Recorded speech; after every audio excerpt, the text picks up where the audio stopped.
Bismillahirrahmanirrahim. Assalamualaikum warahmatullahi wabarakatuh. Alhamdulillah wassalatu wassalamu ala Rasulillah wa ala alihi wa ashabihi ajma'in. Asyhadu an la ilaha illallah wahdahu la syarikalah wa asyhadu anna Muhammadan abduhu wa rasuluhu allazi la nabiyya wa rasula ba'dah. Rabbi israh li sadri wa yassir li amri wahlul 'uqdatam min lisani yafqahu qawli. Rabbana zidna ilma warzuqna fahma. Amma ba'du. Alhamdulillah, ikhwati fillah, sampai kita pada pembahasan yang terakhir dari jenis-jenis i'rab pada serial i'rab juz amma, yakni i'rab mahalli. Al-i'rabul mahalli taghyirun i'tibariyun bisababil 'amil. Al-i'rab al-mahalli adalah perubahan yang terjadi melalui pengkajian atau pertimbangan tertentu berdasarkan keberadaan amil.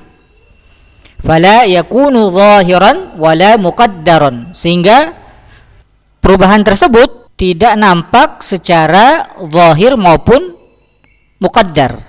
Inilah yang menjadi keunikan i'rab mahalli. Wa huwa yakunu fil kalimatil mabniyati. I'rab mahalli terdapat pada kata-kata yang mabni. Mari kita lihat contohnya agar dapat lebih mudah dipahami. Misalnya dalam jumlah dengan terkib mubtada khabar berikut ini. Hadza kitabun. Posisi mubtada sebagaimana yang sudah kita ketahui mengharuskan sebuah kalimah dihukumi dengan rafa, sehingga dia mestilah dalam keadaan marfu'. Akan tetapi pada contoh ini posisi mubtada ditempati oleh sebuah kata yang merupakan kata yang mabni, yaitu hadza. Tentu kita tidak bisa merofakkannya, tidak boleh kita membaca hazu. Nah, karena itulah muncul i'rab fi mahalli, sehingga kita katakan hadza ismun isyaratun mabni 'ala al-fathi. Hadza adalah ism mabni dengan harakat fath. Akan tetapi hadza ini menempati posisi rafa, karena ini adalah posisi mubtada yang jikalau ada ism mu'rab berada pada posisi ini maka dia akan menjadi marfu'. Maka kita katakan bahwa hadza ada dalam posisi rafa mubtada, atau dalam bahasa Arabnya fi mahalli raf'in mubtada'in. Nah, inilah yang dikenal dengan i'rab mahalli. Selain dalam bentuk kalimah, i'rab mahalli juga bisa berlaku pada jumlah. Contohnya masih dalam format yang sederhana mubtada khabar. Al-kitabu fil maktabati. Al-kitabu kita tahu dia mubtada. Khabarnya yang biasanya dalam satu kalimah atau satu kata kini ditempati oleh syibhul jumlah, fil maktabati. Karena itu kita katakan fil maktabati syibhul jumlati fi mahalli raf'in khabarin. Karena fil maktabati adalah syibhul jumlah yang menempati posisi rafa'nya khabar. Nah, sebagaimana yang kita dapati dari dua contoh tadi, kita tidak bisa melihat tanda i'rabnya dengan jelas.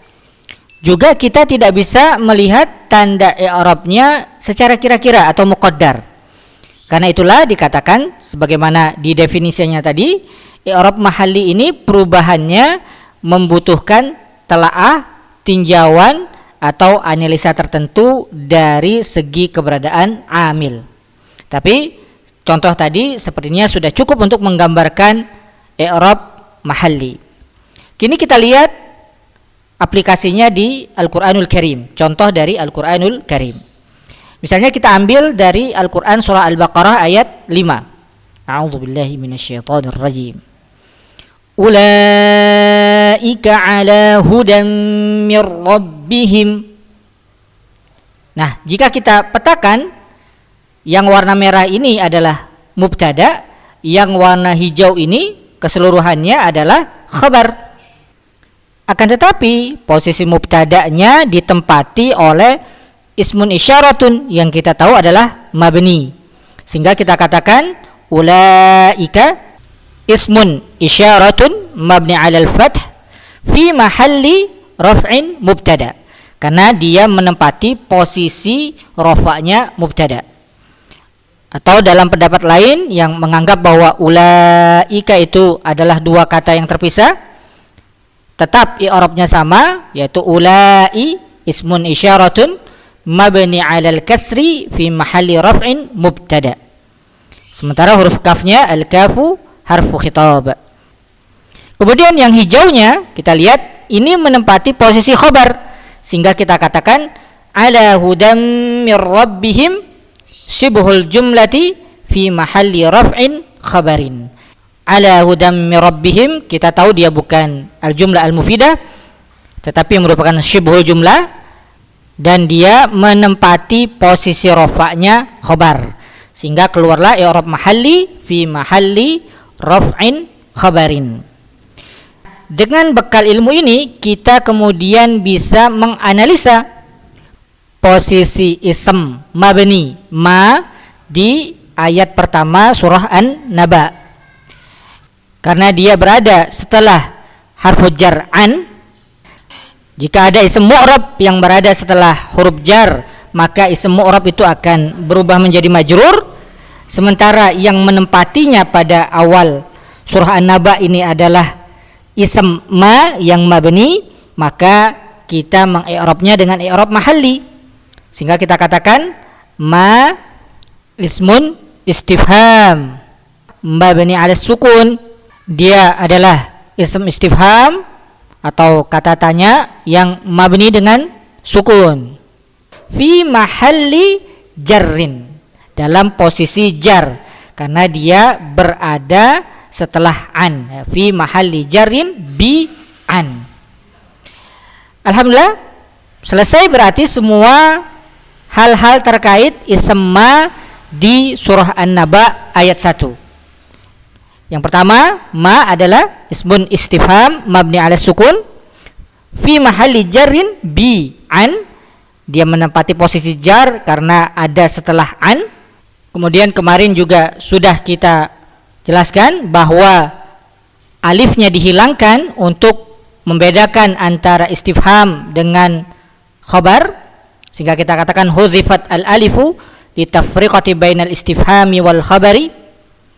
Kemudian makna istifhamnya sendiri juga sudah kita bahas kemarin, yaitu untuk menunjukkan urgensi, pentingnya, besarnya sesuatu yang dibicarakan. Al-istifhamu litafkhimi wa ta'zimi wa tahwili.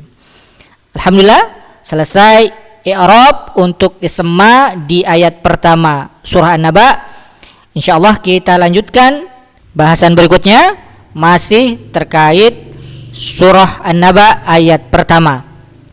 Semoga apa yang disampaikan bermanfaat, lebih kurangnya kami mohon maaf. Allahu ta'ala alam. Allahumma arhamna bil Qur'an. Terima kasih. Wassalamualaikum warahmatullahi wabarakatuh.